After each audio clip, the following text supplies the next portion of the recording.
I'm Safoi, University Director of the Center for Contemporary Arab Studies, and on behalf of the Center, it is my pleasure to welcome you to tonight's lecture. Can you hear me in the back? Or Now, I would like to start by thanking our Public Affairs Coordinator, Elizabeth Sexton, for planning and arranging tonight's event during a very busy and hectic week.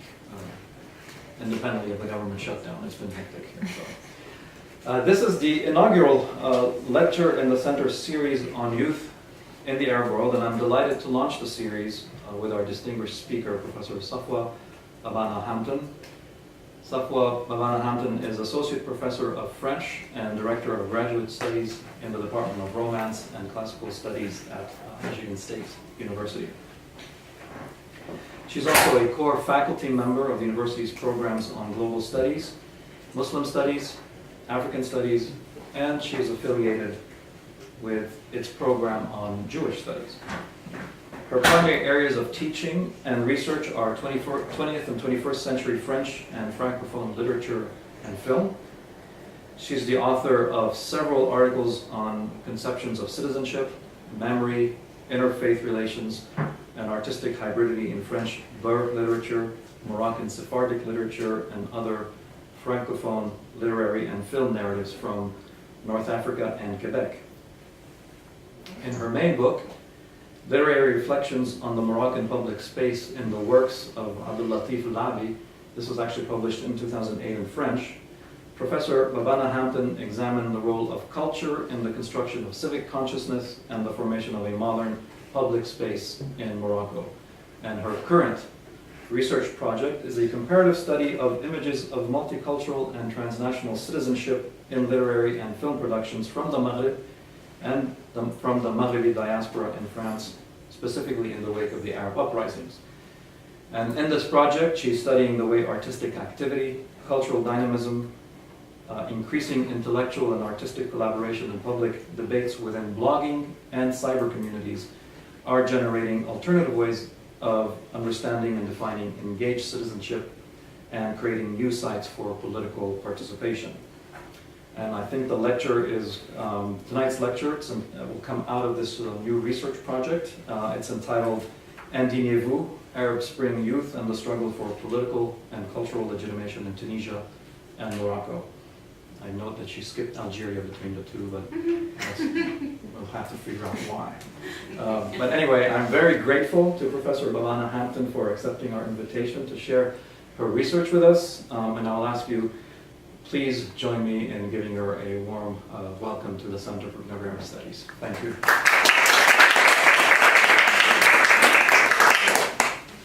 Thank you, Dr. Samad.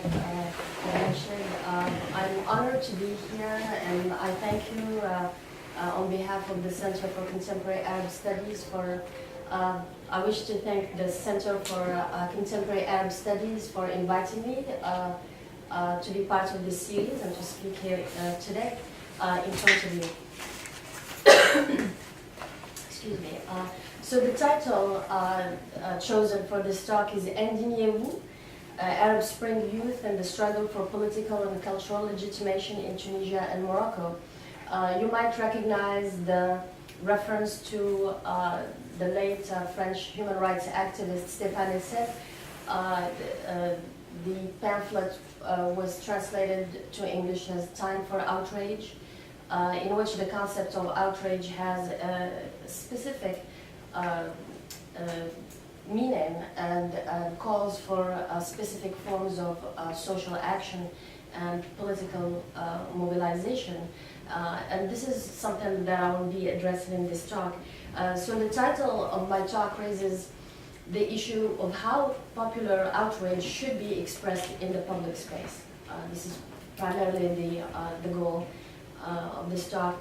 It calls into question prevailing narratives of legitimation that condition our perception of this public space.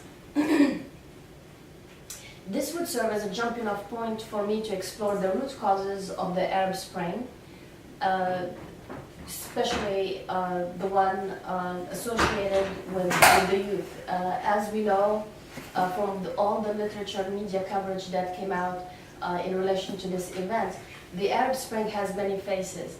And today, in line with the theme of this series, I'm focusing specifically on the case of the youth revolts in Tunisia and Morocco. Additionally, the role played specifically by young cyber activists in redefining and expanding the frontiers of the public space. Let's begin with some considerations revolving around the root causes of Arab Spring, youth revolts, and cyber activism. It is precisely because those young people had no channel, no institution, no form in which they really could have their voices heard. They are completely excluded from politics. It is then entirely understandable that when they want to express themselves, they do so in ways that are antagonistic. I think that we will probably see more and more of these phenomena because of the growing population of young people who don't feel that there is a place for them to voice their concerns. The author of the above-cited words is political theorist Chantal Mouffe. She is not referring above to Arab Spring young activists, but rather to the young protesters representing French cultural minorities of immigrant descent who led suburban riots across much of France in 2005. Her retrospective look in late 2010 at these suburban riots that divided France at the time could easily resonate with the turbulent conditions within which Arab youth revolts erupted only a few months later, with the important distinction that the latter projected themselves as being essentially peaceful protests and expressions of outrage. You might recall the violent scenes of burnt cars and businesses from that time in the context of the suburban riots in France. More than 2 years after their outbreak, and upon a closer examination of the mixed political rhetoric bubbling up within Arab cyberspheres, the picture appears infinitely more complicated than one in which images of peaceful resistance can be rationally pitted against violent expressions of revolt. What we are witnessing, in effect, at this current juncture is a much more dynamic and complex process of self-examination, autocritique, and ongoing self-transformation experienced by young Arab cyber activists as they not only grapple with the grim and persistent realities of political authoritarianism, state censorship and repression, but more importantly, as they navigate conflicting interpretations of a democratic social order. In other words, as they negotiate the meaning of their revolt to frame visions of a more democratic society and a better future.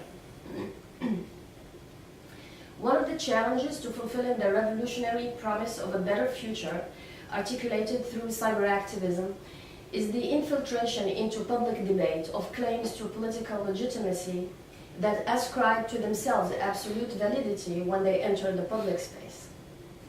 Injecting in the public space agonistic principles of negotiation and engagement with the political opponent have no place within this hermetic logic, yet they are increasingly considered in advanced democracies to be the ground and measure of a stable and healthy democracy. For indeed, as Chantal Mouffe asserts, I quote, "The challenge in a democracy is to create an agonistic public space so that conflicts, when they emerge, will not take the form of an antagonism," end of quote, which, when taken to the extreme, could culminate in a civil war.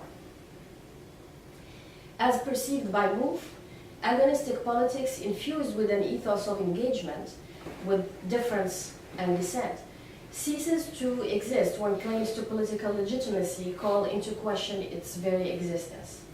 And this is where all forms of extremism would be placed, she adds. She also writes, "In an agonistic form of politics, we would need a form of consensus, one that consists of basic ethical political principles around which we will organize our coexistence, democracy, liberty, and equality for all. But of course, it's a consensus that is conflictual because there will always be conflicted interpretations of those principles, and there is no rational way to come to a consensus on the true interpretation. Nevertheless, what is common is a symbolic space in which the struggle between interpretations takes place.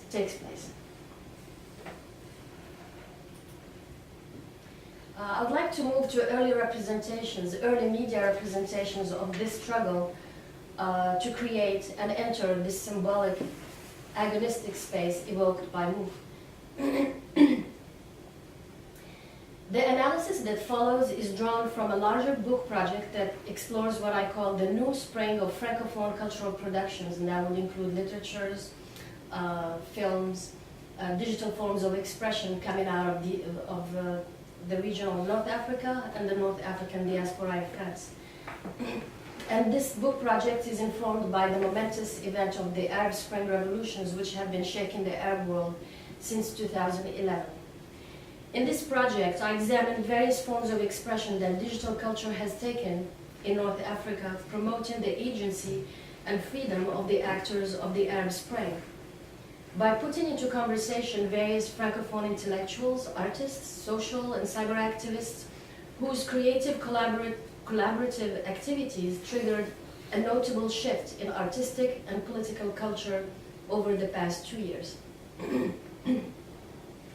North African Francophone scholars, thinkers, and cultural critics from various horizons, at home and in the diaspora, such as Fatima Mernissi, Abdelatif Labbi, Tariq Ramadan, Ahmed Ben Shamsi, Mehdi Bilhaj Qasim, Fethi bin Slama, and many others, took on the arduous challenge to respond to this historic phenomenon, which is still unfolding before our eyes, an endeavor which does not come without certain risks of imposing unified narratives on a phenomenon that continues to evolve and effect seismic impacts on established frames of social and cultural analysis. At this stage of my research, I do not attempt to draw any final conclusions on the meaning of the discourses and actions of the agents of the Arab Spring, but rather stress the importance of the various forms that their resistance takes and the various ways their vision of a democratic transition is articulated, not only to counter the tyranny of their political rulers, but also to be resistance to being contained in prevailing media narratives of closure and polarized views, as can be seen in this slide. Sorry, I guess the slide didn't change.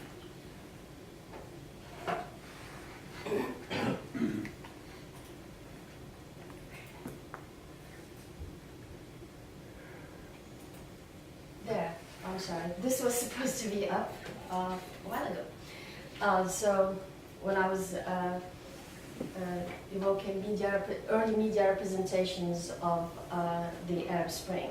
So challenging and complicated media narratives in which figures of political tyrants dominate and in which agents of change, embodied subjects, and historically situated actors are portrayed as an anonymous collectivity or reduced to symbols, ideas, or images is one of the main driving concerns of my analysis. Anecdotally, results of Google search using keywords Arab Spring heavily feature these types of images, and when you add the words agents of to the other two words Arab Spring, not surprisingly perhaps, you still end up with similar types of images, almost identical results. On the other hand,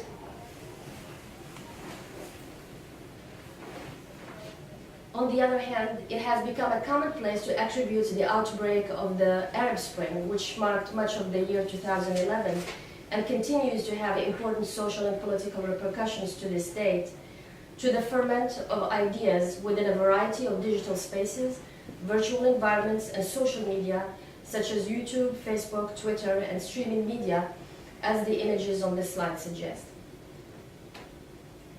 Though the role of digital technologies was critical in this context, it did not, as implied by dominant media accounts, trigger these revolutions, but rather brought to the international spotlight and made more visible and accessible to an unprecedented number of people around the globe struggles and revolts that were already engaged for quite some time on the Arab streets.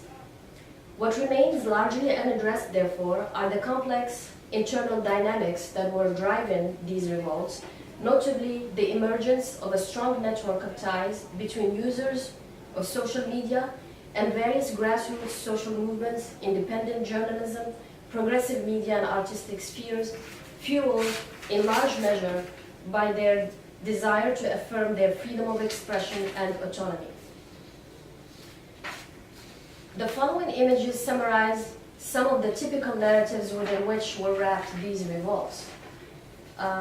One case in point is that the new media technologies were foregrounded in dominant media narratives as the real hero of the Arab Spring.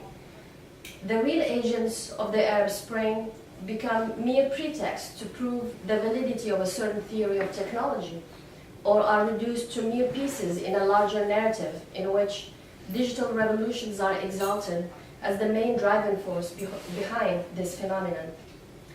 Yet this exaltation of the digital revolution runs the danger of subordinating the actors themselves and the performance of their civic consciousness to the supremacy of new technologies.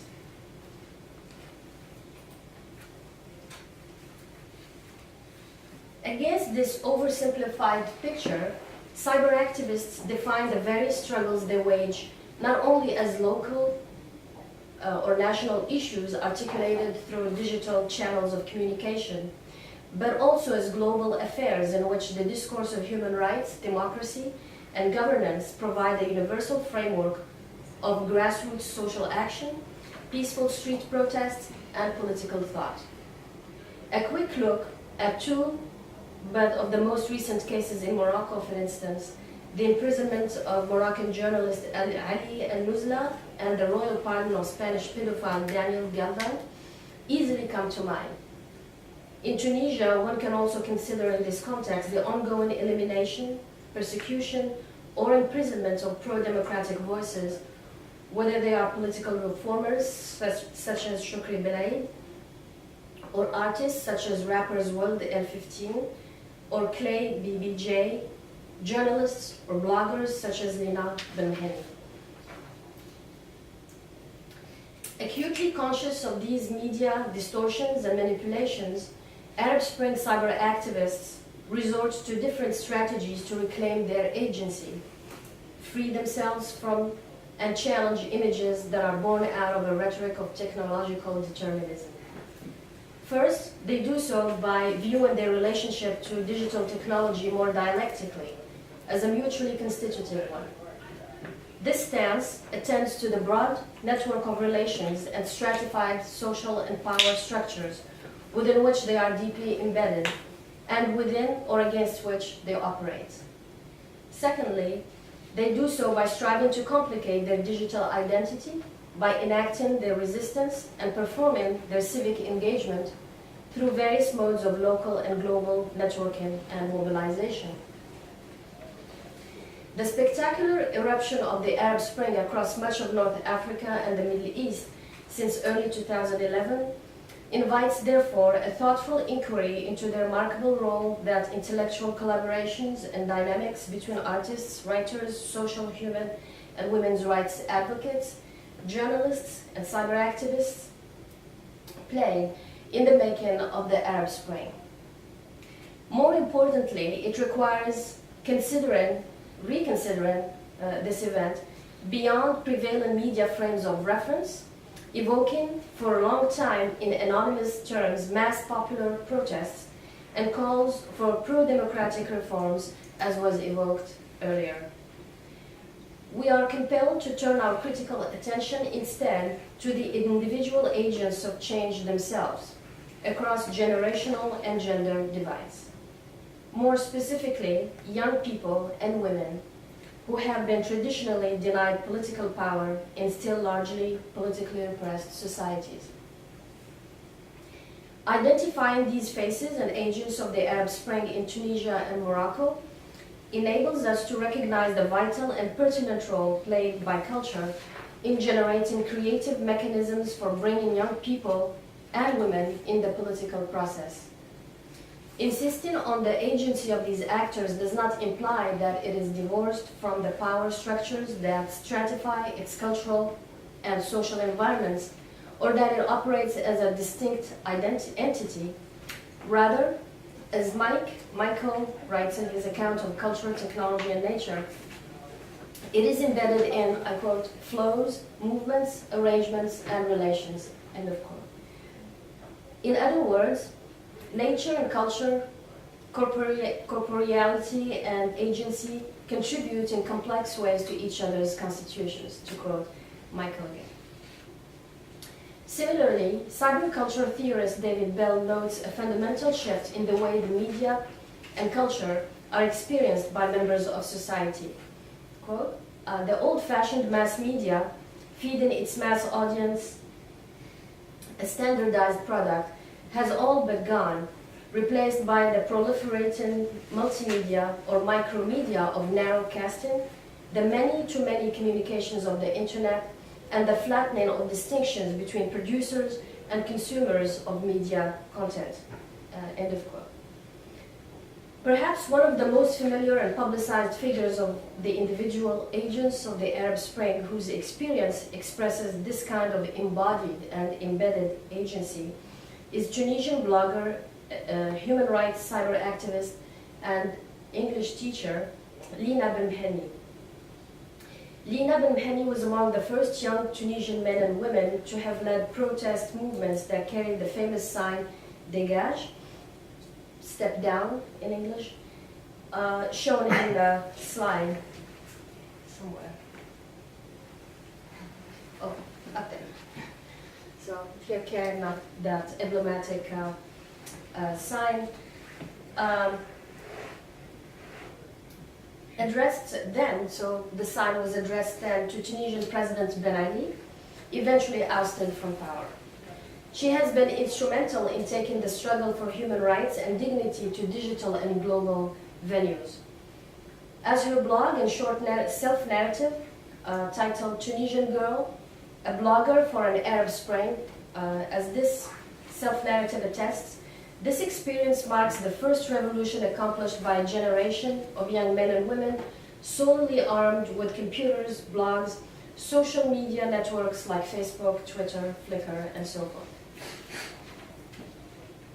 Her Twitter feeds, Facebook updates, and YouTube videos routinely and heavily feature calls to street sit-ins, peaceful protests, and alerts to human rights violations in her country. And of course, these examples and these pieces of evidence complicate the oversimplified picture that we receive typically from dominant mainstream media about the Arab Spring activists. Benmhenni is considered to be one of the most influential actors of the struggle against the former Tunisian political tyrant.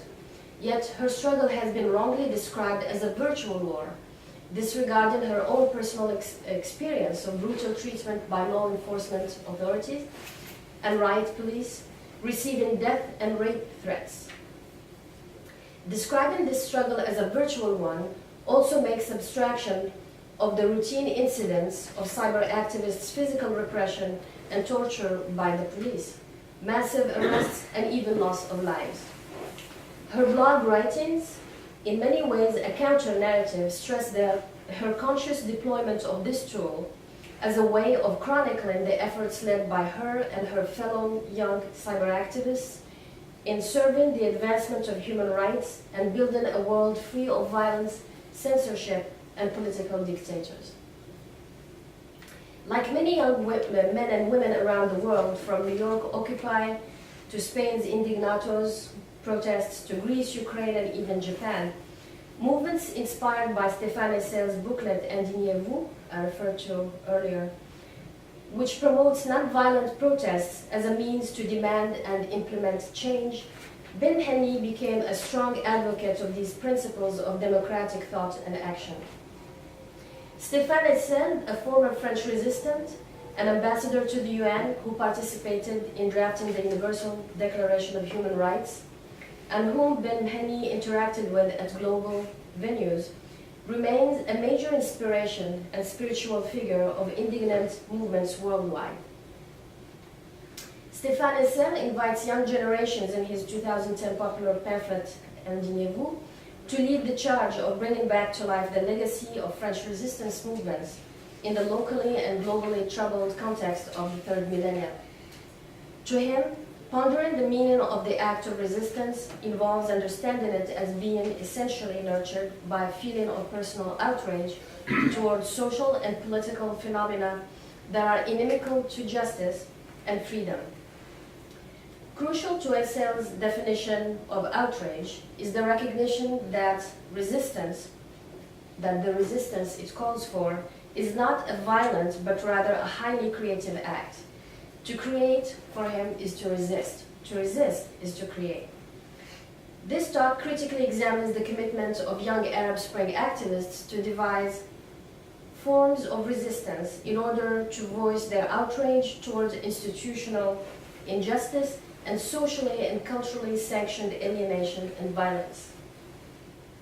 It is argued here that cyberactivism and access to global networks of human rights movements are deployed as complex tools for creatively redirecting political debate, expressing new forms of engaged citizenship, and marking important shifts in political culture by expanding the perimeters of the public space. These shifts express a rejection of foundationalist modes of social organization, where the state figures as the absolute political center and traditional state-controlled media organs as primary channels of communication and information.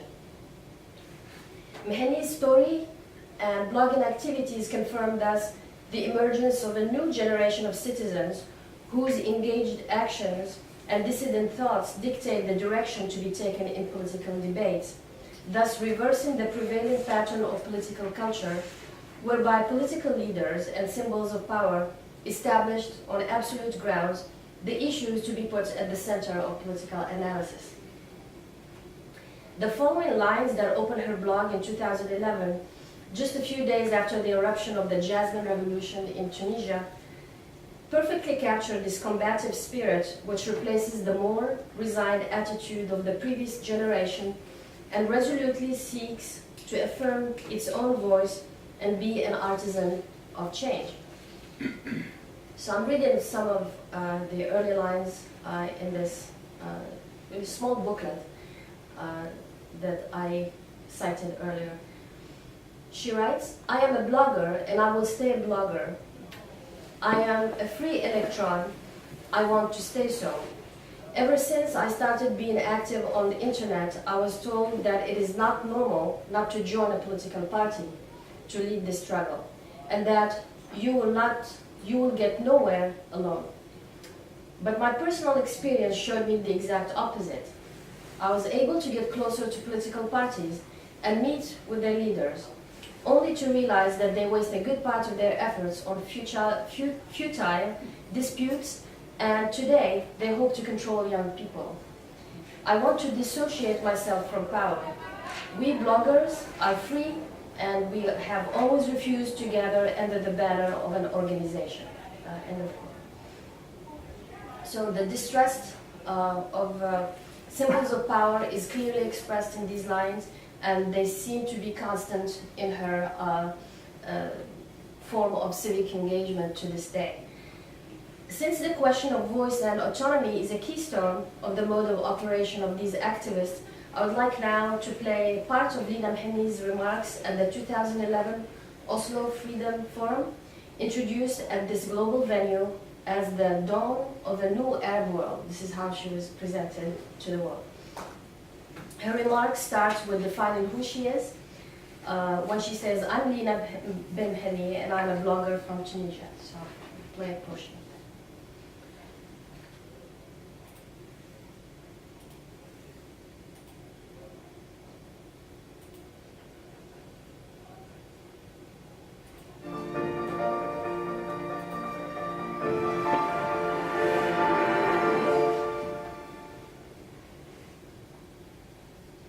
Can you hear?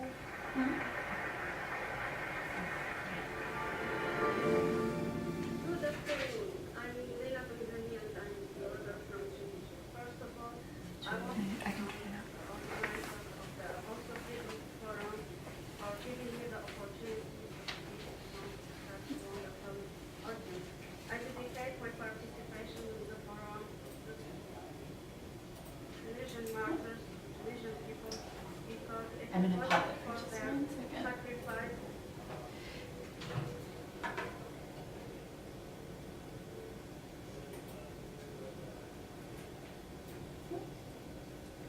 Okay.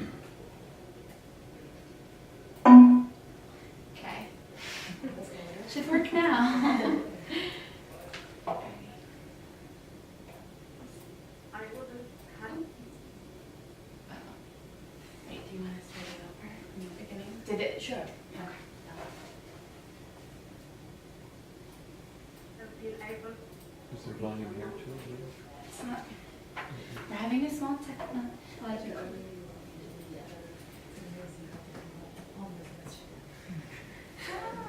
In fact, Sorry.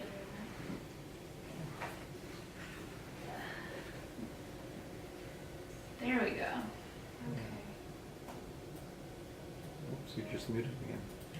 Did I? Oh. Okay. Oop, you just muted again. Slide it down. All right, we can hear it. I can turn it down. How's that? Let's see wait what- till she starts talking. Yeah, the music.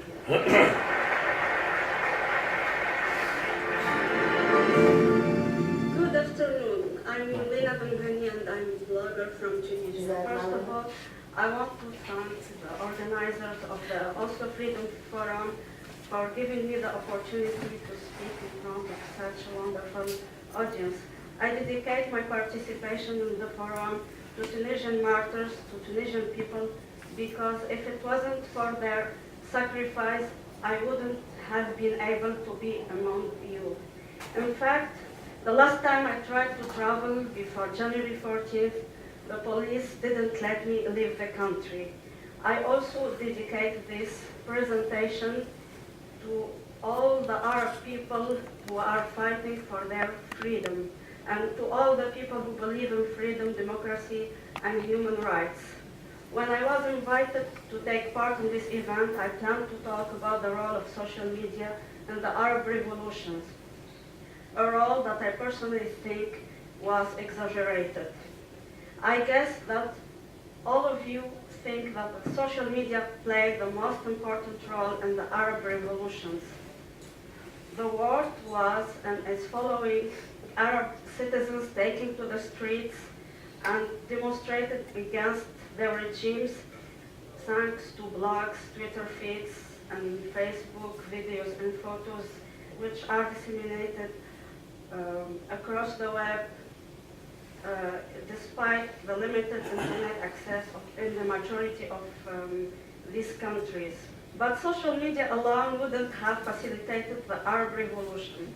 It was combined with a myriad of other factors, as well as different methods of digital and traditional media, technological advances such as cell phones, cameras, Facebook, and Twitter, in combination with more traditional media outlets like Al Jazeera and France 24 created the circumstances for such an effective information dissemination. In both Tunisia and Egypt, people succeeded in getting rid of their dictators. Citizens in Libya, Bahrain, Syria, and Yemen are still fighting for dignity and freedom. The world is already talking about the spring of the Arab world. Recently, I've been traveling frequently. I had the opportunity to meet many people and discuss with them. I understood that their idea about what's going on in the Arab world is mistaken. They think that we have already succeeded our revolutions, that everything is fine for us, but this is not true. I'll talk about the latest developments in my country to explain this. On May the 4th, a video showing the former Minister of Interior in Tunisia circulated on Facebook. He was talking about the current situation in Tunisia, and he was talking about his dismissal rather than resignation. He was talking about conspiracy and the misdeeds of the transitional government.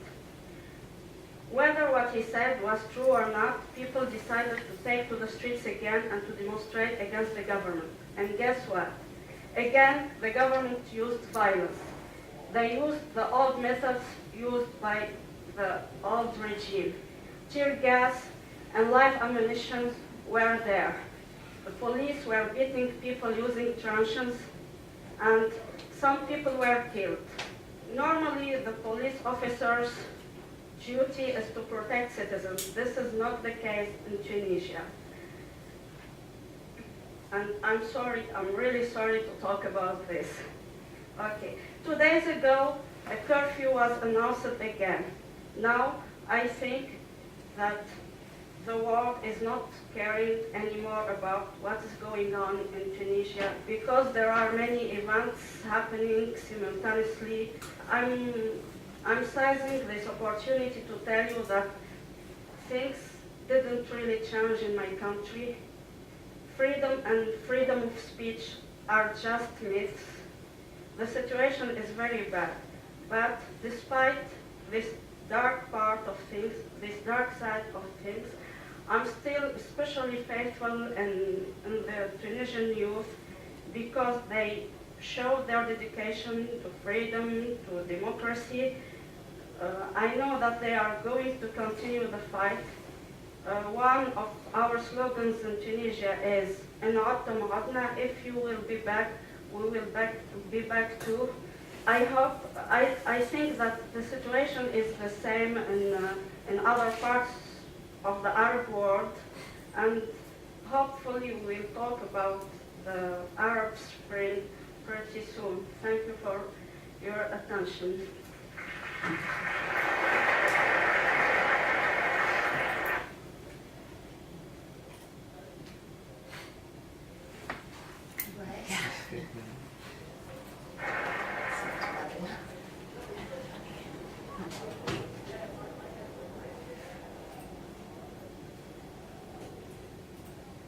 Thank you very much.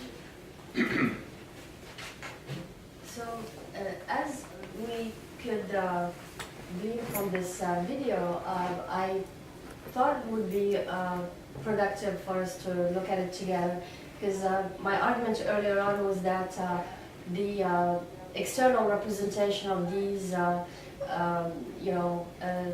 dynamics that take place in the street are often reduced to mere virtual cyber activist struggles. And what we see here is an attempt to challenge that distorted and oversimplified representation of movements of resistance and movements and expressions of outrage. So the question of voice is important because we hear Lina Benheni speak. A virtual voice can't be heard. So we are literally talking about a human being, a walking human being, an embodied subject whose various dimensions of existence can be expressed. And the other significance of this video is the fact that she's given us an account of or an analysis of the aftermath of the Arab Spring based on the experience of Tunisia. So we hear an interpretation that differs and that kind of marks a rupture from, again, prevailing accounts that over-idealize the Arab Spring revolts and make them out to be these linear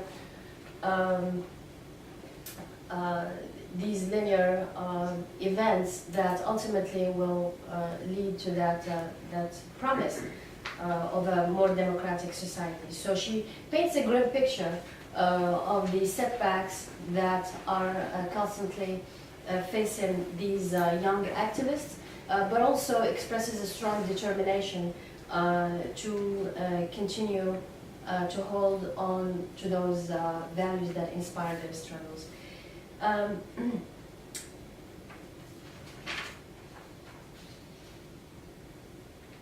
So, as I was listening to Benheni's words in this video, I was reminded of a comparable intellectual confrontation that occurred over 40 years ago during the May 68 student revolution in France.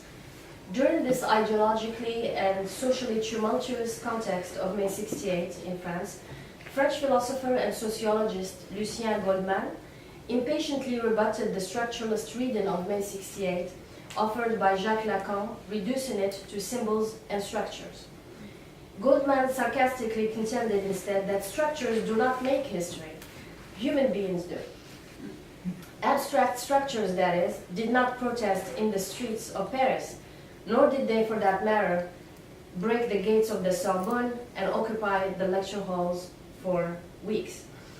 A similar line of response can be given to the overvalorization of digital technologies in the context of the Arab Spring. Online social media did not trigger the Arab Spring, nor did they oust dictators. Individual citizens and embodied subjects did.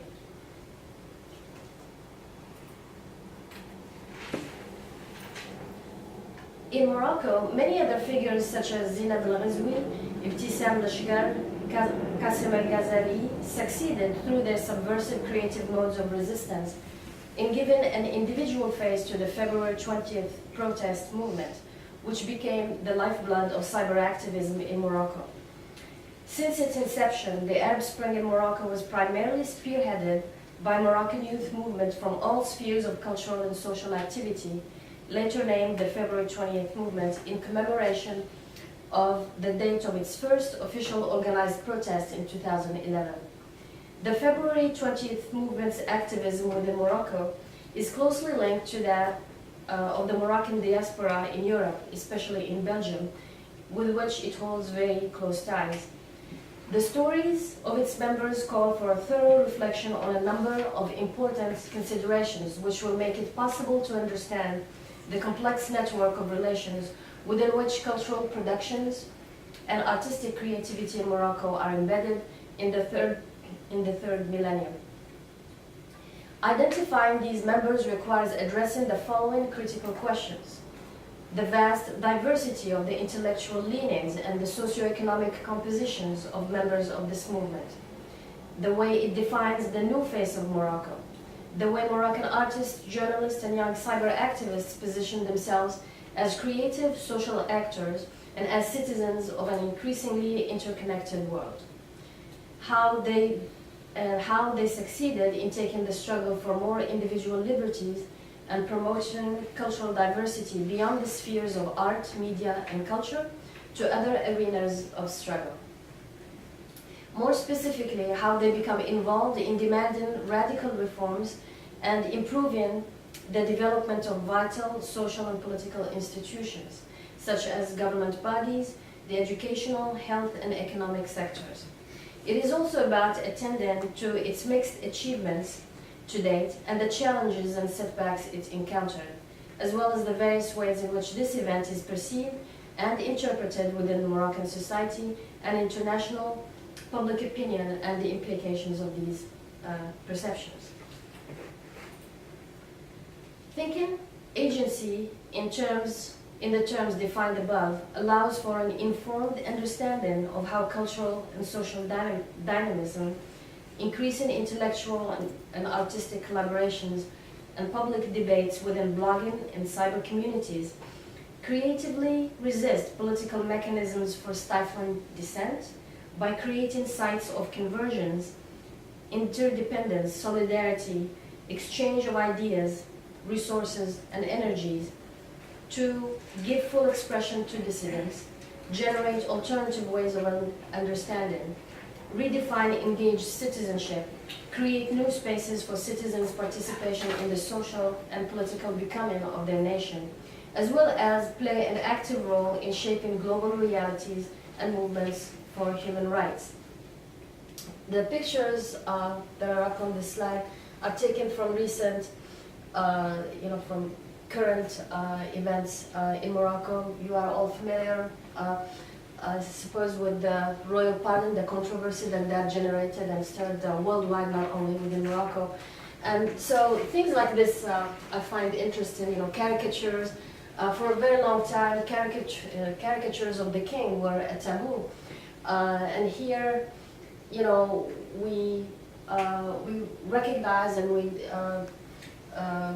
we notice the growing prominence of this form of expression as a tool for delivering critiques of power, symbols of power, and various social issues of common interest. So here basically, or you read in Arabic, in Moroccan Arabic, who turned off the light? And here, in caricature of the king's person, signing the list of, how do you say that? Amnesty. Pardon. Of the pardon, the list of all those prisoners who were pardoned by the king. And so there is a commentary there, as a social, satirical commentary on the whole episode. And so caricature, but also grassroots mobilizations, and notice also the use of Arabic. So Arabic, the presence of the language, I think is significant to note as well. The language is not necessarily the end in itself, but it's a means to express ideas that transcend any one particular language. And the reference here is to the law that basically validates marriage of rape victims.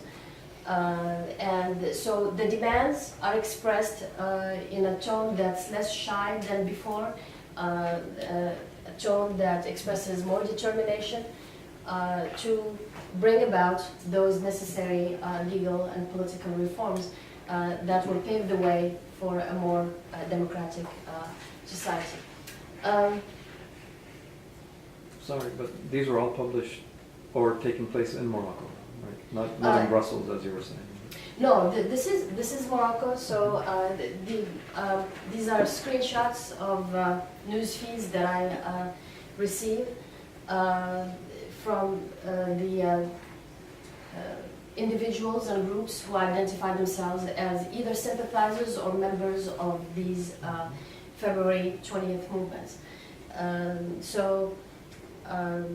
In my observations of these, of the content of these postings, whether images or text or both, I do notice the diversity of the forms taken by these protesters to get their message across, but also to engage in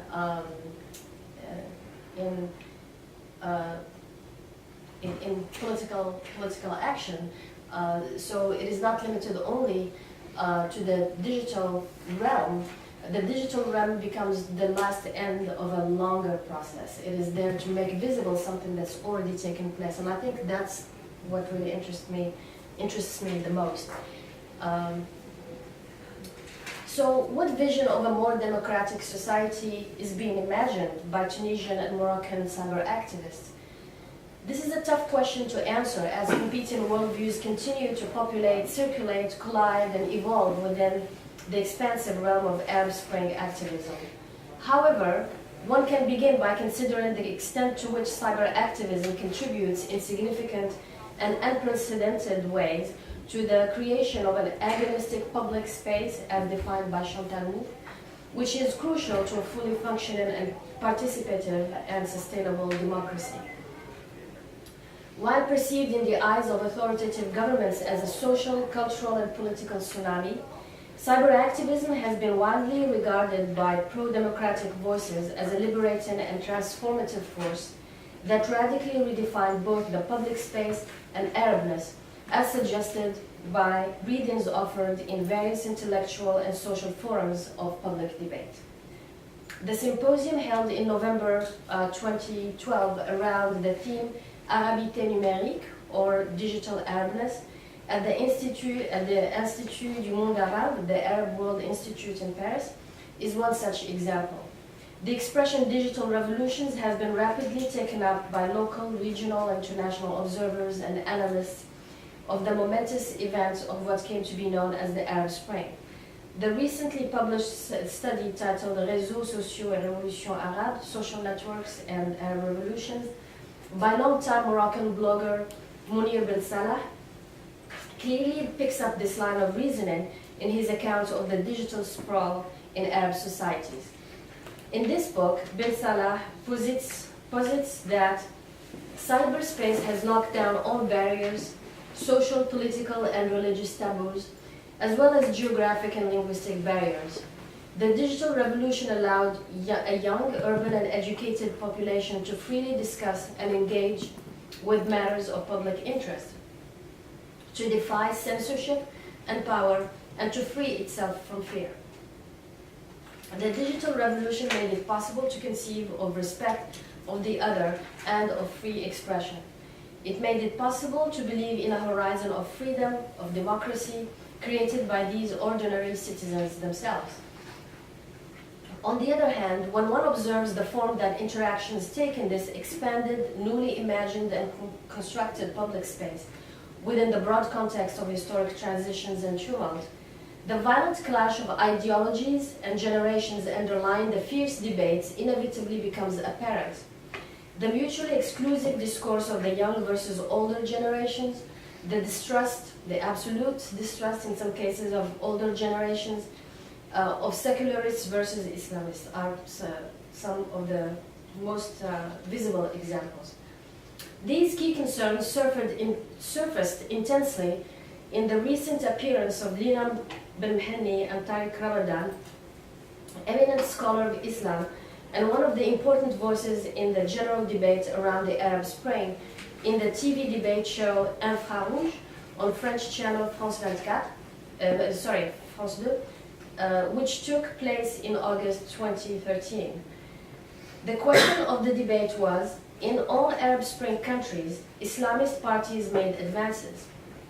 The question is, should one be concerned? Will liberties regress? Are we heading toward more conservative, religious, and patriarchal societies? During this debate, both Lina Belmhani and Tariq Ramadan disapproved of aspects relating to the way the French show host framed the debate. Belmhani distanced herself from the introduction made by the show host, describing her as an activist whose revolts were enacted not on the street but on the internet. As we saw before, this claim is totally unfounded and myopic at best. As she did at the Oslo Freedom Forum, Belmhani emphatically pointed out that bloggers do not only work behind their computer screens, they are present on the ground all the time and take to the streets. While Ramadan's reservations mainly concerned the question framing the debate itself, mainly whether Islam is compatible with democracy. Their disagreement with the media manipulation of their voices, as seen in the show hosts' representation of their struggles and their identities, was perhaps the main common denominator between these two guests. These guests that are brought together to participate in a debate across generational and gender divides, as you can see, on the meaning of the Arab Spring revolts and their aftermath, and especially the coming to power of Islamist parties. For Tariq Ramadan, the real question that should be asked is not whether there is Islamic risk after Arab Spring, but rather that the newly created state structures failed in their mission because they did not respond to the real social and economic issues and aspirations of the people. As he did in his book Islam and the Arab Awakening, he warns against the idealization of the Arab revolts and the demonization of Islamists. He calls for complexifying our understanding of the conditions of emergence of the Arab Spring by recognizing the outside training in peaceful mobilization and building advocacy groups through the use of new technologies that were received by many Tunisian and Egyptian bloggers before the eruption of Arab Spring revolts. This outside support here he attributes mainly to Europe and the US, who in his reading are motivated by concern with the mounting influence of new economic players in the area such as China, India, and Russia. Though Ramadan stressed that he does not read this as necessarily a manipulation of Arab activists from the outside, but rather as a fact that needs to be acknowledged, Lina Belmhani takes issue with its generalizing character. She stresses that she never received any training in peaceful protest and mobilization from the outside, nor did anyone teach her her own slogans. Instead, she adds, it all started in the street, more specifically, with the self-immolation of Mohammed Bouaziz, who was not manipulated nor ordered to immolate himself. She asserts that most of her fellow young bloggers never received any such training. Another point of contention arises from their divergent views of the place of Islamist parties in political life. On the one hand, Bemhanni firmly believes in a radical break with the past as a condition for moving toward a more democratic order. She cites the example of the violent acts committed by self-identified Islamists in a local movie theater that was premiering a film by Tunisian filmmaker Nadia Al-Fani called La Laïcité Inshallah, or Secularism Inshallah, and during which her father was also brutally attacked.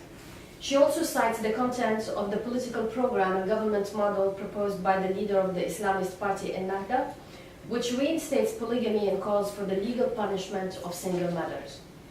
While fundamentally disagreeing with the direction in which the Ennahda party is resolved to lead the country, Ramadan dismisses Bemhanni's radical dismissal of Islamist parties as incompatible with the spirit of a pluralist democracy in which everyone should have a voice and be integrated in the political process.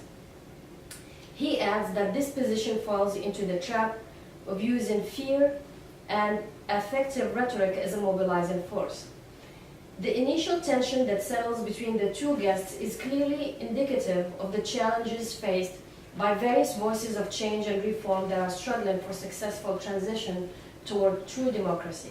A democracy that can only exist by cultivating an ethics of agonistic respect of the opponent, according to Chantal Mouffe.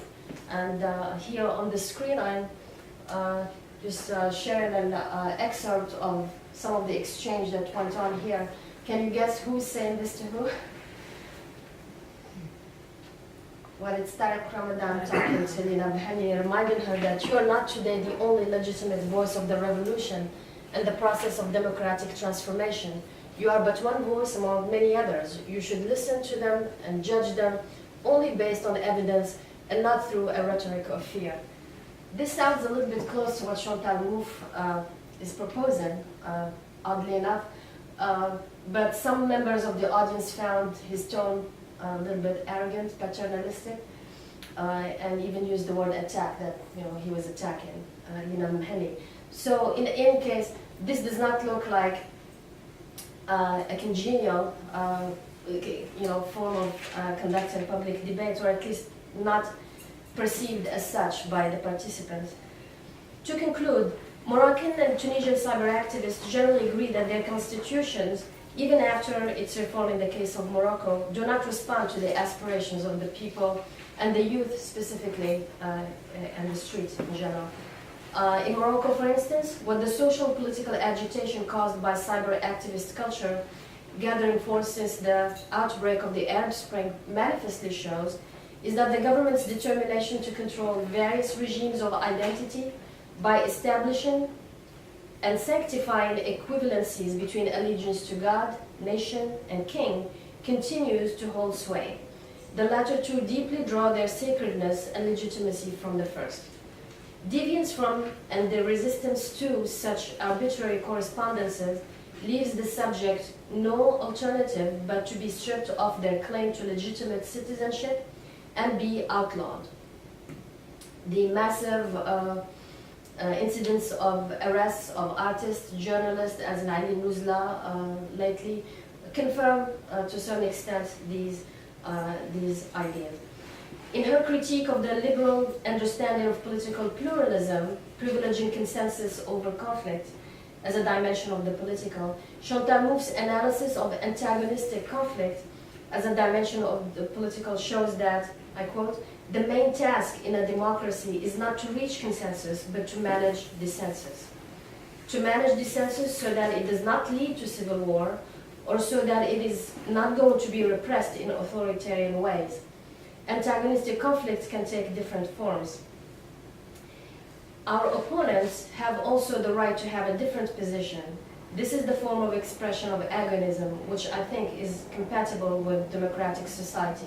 This makes me wonder whether we can see in Ramadan Moufian, the Chantal Mouffe, an echo resonance of Chantal Mouffe's own vision of a pluralist democracy.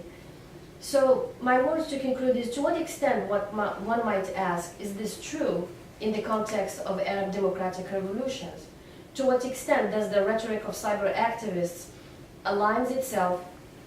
I'm including Tariq Ramadan in this because he also, joined this large community of cyber users and networks with his readers through this form of communication as well. So to what extent does the rhetoric of cyber activists align itself with this vision of democracy, whose task Mouffe defines as consistent in managing dissent by institutionalizing it and giving it political expression, rather than reaching consensus so that dissent is not repressed in authoritarian ways? Thank you.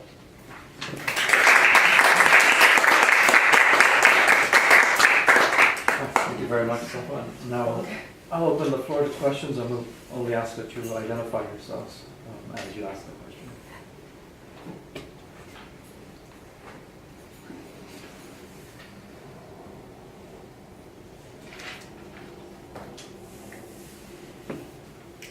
Hi, so I'm Fida. At the beginning, I'm Professor Fida Adeli.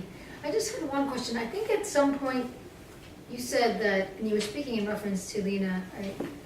Lena Benani, that the digital realm is sort of the end of the process, and I was wondering, I wasn't sure, like in the larger context of this book project, how many cyber activists you're looking at, but is this, I mean, she's adamant about the fact that her activism is not restricted to the digital realm.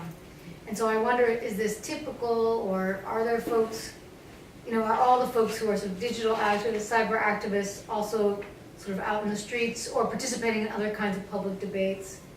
Or is there sort of more variety in terms of their types of engagement? I think this is what I was trying to suggest, is that the digital form that these forms of civic engagements take is just but one among many other forms of being an engaged citizen. And viewed from this side of the Atlantic, the digital or cyber activism can be the tip of the iceberg. We don't really see the big picture of the street, what's happening on the street. We see expressions of outrage that are articulated by people who have access to technologies, first of all. Now, if we look at the case of rural populations, what's happening these days, maybe Suleyman and Yubla are more familiar with this as well. These rural areas that if someone like Lina Mouhani, or in Morocco, Zainab Ghazwi, or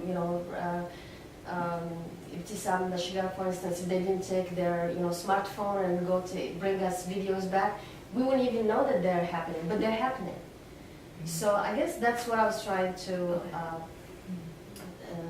state, that it is one, we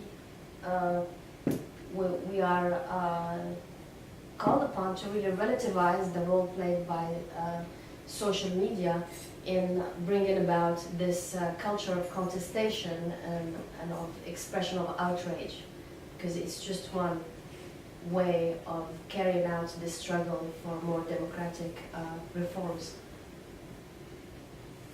Well, first of all, thank you for this very refreshing presentation.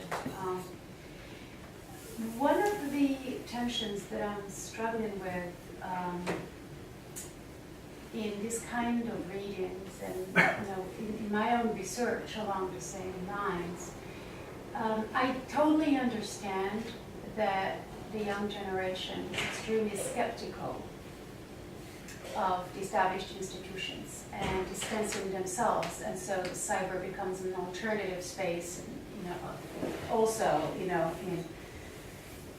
in the terms of Fraser counter public space. I mean, the tension for me is, how do we translate that eventually in to how do we translate this cyber activism, and I understand it is within a variety of other forms of activism, how would this younger generation translate that into affecting the institutions that have disenfranchised them? Do I make sense? Because they are doing fantastic job at critiquing, fantastic job at creating other spaces of protest and dissent. They're doing a great job at creating other forms of talking about institutions and governance, but from a distance. So I am wondering whether this is a tension to talk about, whether there are points where we would see, you know, we would see other forms of doing politics that would transform the institutions they are critiquing. Well, I think it's a great question. It's a good question because it reminds us again that one problem with some of the readings that prevail about what's happening right now in the context of the Arab Spring is the polarized view of virtual versus street protests, or virtual revolts, real revolts on the ground, and so forth. Whereas the experiences I tried to share today of these, especially Lina Mhani and like February 20th movement, is that the lines are really blurred. They should be read together as complementary, interdependent forms of really elaborating and articulating, the concerns that these young protesters have about a variety of social issues.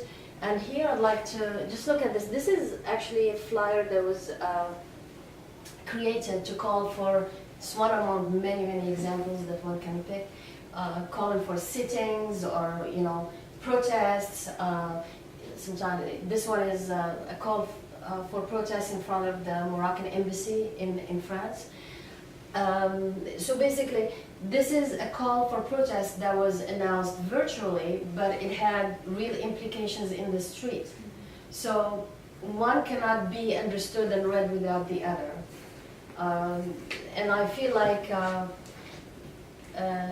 in a way, it only makes sense to think of virtual civic engagement, virtual or cyber activism. It only makes sense to read it in this light, where it is part of this interdependent structure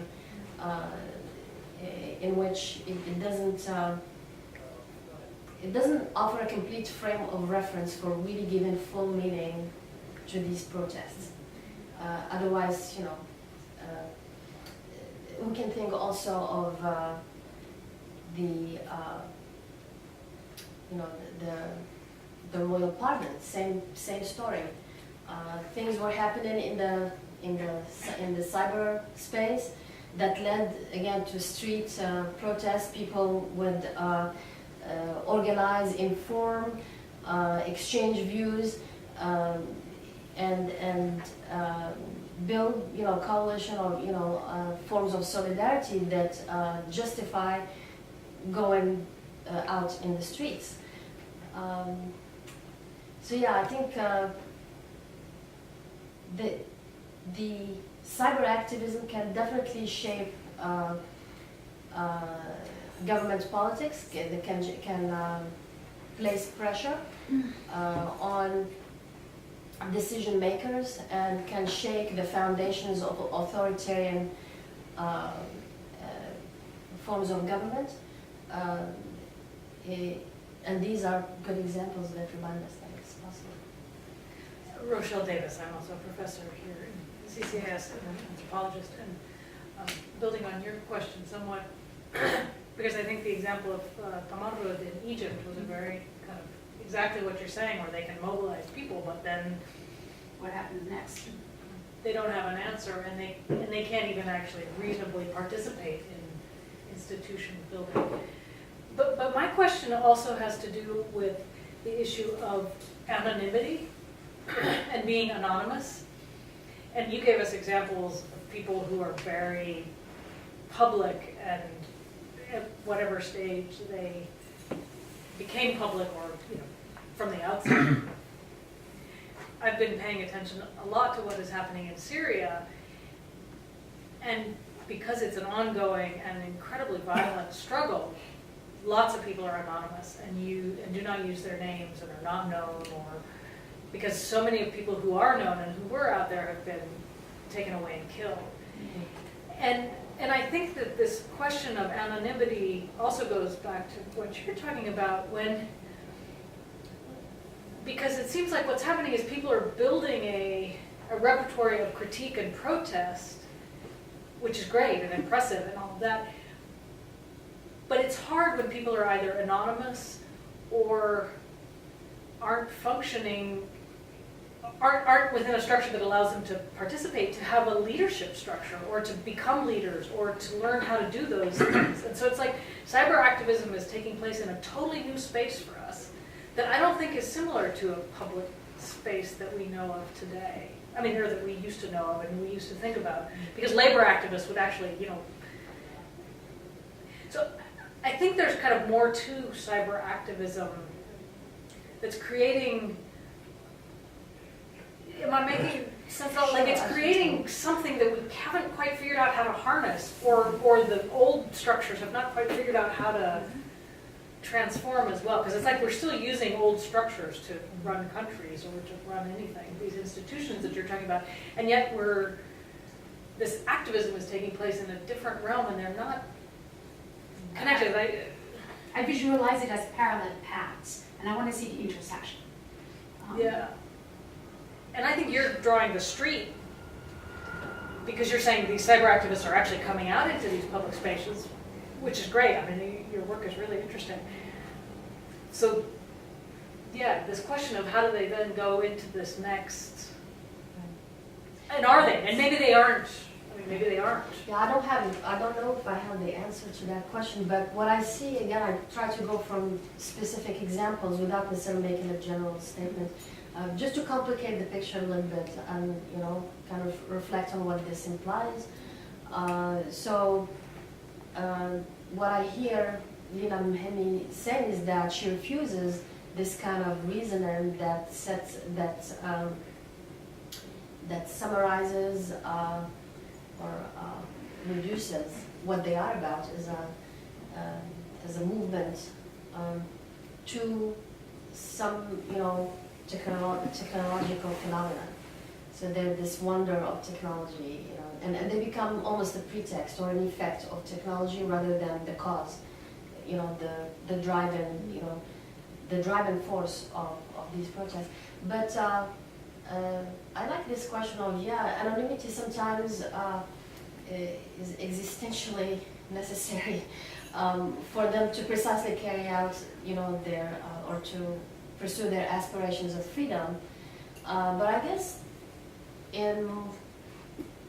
including anonymity is one of the flaws or one of the limitations that identify prevailing media representations, especially earlier on. At that time, there were many activists who did not have a problem revealing their identity. And we don't necessarily hear about them. They're out there, but they're not sought out by the media. Lina Mheni is one of them, and she actually makes comments on on the question of anonymity, and she said because choosing to remain anonymous would go against what she's fighting for in the first place. It's the fight for legitimacy. She shouldn't have to hide who she is in order to voice her opinion. And it kind of brings me back to the title. How do we, how do you bring the virtual and the real in that way, where the virtual is not just an alternative, but it becomes institutionalized, it becomes part of the formal and institutional structures in which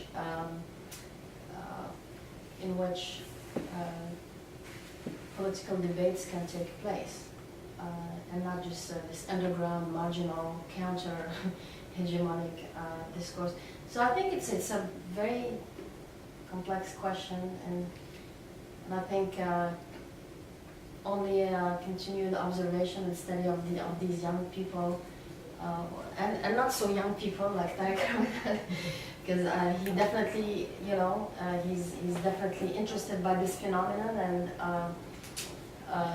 and I believe he brings a very important voice to this whole debate that helps us, in effect, complicate simplified ways of interpreting the expressions of outrage of the young people, but also of Islamist-leaning parties. And in that debate, it was in French. I would have played the segment of it otherwise. Very fascinating to watch, you know, the experiment of an agonistic public space as defined by Champagne. You know, one could see that, you know, yeah, there are these ideals that they uphold and that they call for plural, you know, political pluralism, cultural diversity, and so forth. But now when you put them around the table, you know, it would be an interesting experiment to see how that goes.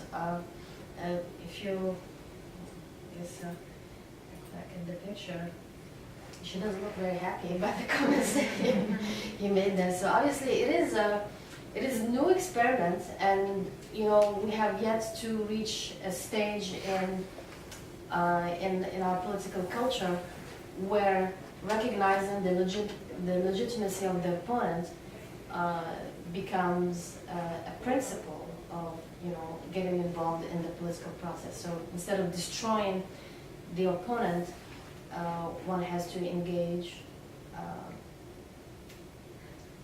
I guess the terms that were repeated a lot in Roof's account is respect, to have agonistic respect for the opponent.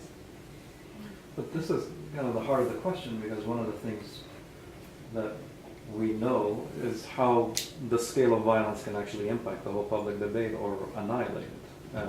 And my question then is, how does this digital network, this network created by digital connections and debates, how does it compare to a labor union, to a workers' association? And I think every time I hear that people say, well, this is different, my sense is that we're saying it's different simply because we expected it to succeed. And we look at old style workers' actions as having been successful in fomenting that the political action led to some kind of reform, when you look at the history of revolutions, we're basically following the same pattern, that all sorts of actions failed in the immediate term, and what came after was even worse than what was before, but it's going to take generations until the original demands sort of become mainstream. And I don't necessarily think that this digital network is any different from associations that deal with factory sit-ins or movements of students or workers, or that actually did affect change, but not overnight. I don't know why we're expecting in this digital age that everything should happen overnight. To me, it seems that we're simply repeating history, maybe at a faster scale. Obviously, things are moving a lot faster, but it's if you study revolutions, we always have a moment of, you know, almost what's this moment of you know, euphoria, followed by counteraction, founded by forces of restoration or Jacobin forces, and then it's not necessarily an overnight success story. But again, the reason I mentioned Algeria earlier is because I was wondering if it's the scale of violence that the state can deploy there versus what the king of Morocco is willing to deploy versus what we know the Tunisian state was in place would be completely different. Because Algeria, after the 1990s, we know could easily become another Syria or another Libya. Right. And in fact, what I hear from Algerians and scholars interested in Algeria as well is that the memory of the civil war is still fresh, and people are not ready to go through the same. They actually would say they already had their Arab Spring in the 90s, and you know, and we're seeing almost a similar scenario. They come into power of Islamist parties and the chaos that followed after that. So, in many ways, the silence or the seemingly calmer, you know, context of Algeria is explained by what happens in the 90s. And the fact that Egypt is starting to look a lot like Algeria in the 1990s. Yeah. Hi. I wanted to ask, oh, sorry, I didn't realize you were calling on someone. I'm not, she's Okay. professor, so you choose. Oh, I don't call it. You can just speak, yeah. I'm sorry, I just wanted to ask, if there has been in the cyberspace a debate about how to translate, about how to select their representatives, their speakers in like election, public institutions, and I want to bring the example of Italy. We have had recently a movement which is called Movement 5 Stars. It's basically been very active in the cyberspace. They actually managed to win more than a quarter in parliament. They are a very strong force in parliament right now. And what they did to select their representatives is to put CVs online and having people vote for their CVs. And now they are actually in parliament, they are representatives. So I wanted to ask, there has been a debate online in the cyberspace on how to indicate possible representatives in institutions and How to instigate? Indicate their representatives, to select them. I'm not aware of any such experience, but again, you know, that kind of converges with Lubnan's question earlier. Basically, how can the two worlds intersect and brought into some kind of conversation? I can think also of the petitions, online petitions that we see a lot circulating on these, you know, the new sites that help you generate your own petition on whatever, you know, issue under the sun. You can generate one and then gather the support of online users. And we saw that more prominently with the law 475. And I believe it really did play, probably not the absolutely, you know, it was not the single most important reason why now there's debate, but it did have an impact on the way the debate evolved after that, the debate around the law, the law that basically authorizes the raper to marry the victim of the rape.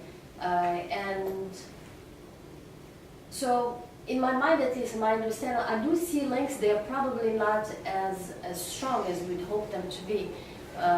It depends on the situation, on the country, on the individual cyber activist. But I do see a real possibility of engaging the real world of politics. So we're talking about in traditional political institutions, but also dominant medias or mainstream media that now feel not threatened, but at least they feel like they're no longer necessary, because we have these alternative channels of communication and dissemination of information that sometimes contest the accuracy, precision, and validity of some of the information that can be communicated. And that explains also the arrests of journalists, independent journalists and media personalities. Because if its presence was irrelevant, it wouldn't otherwise result in these, you know, physical experiences. I think in the context of Syria, you mentioned also how that reminds us that it does have real consequences and repercussions in their real world.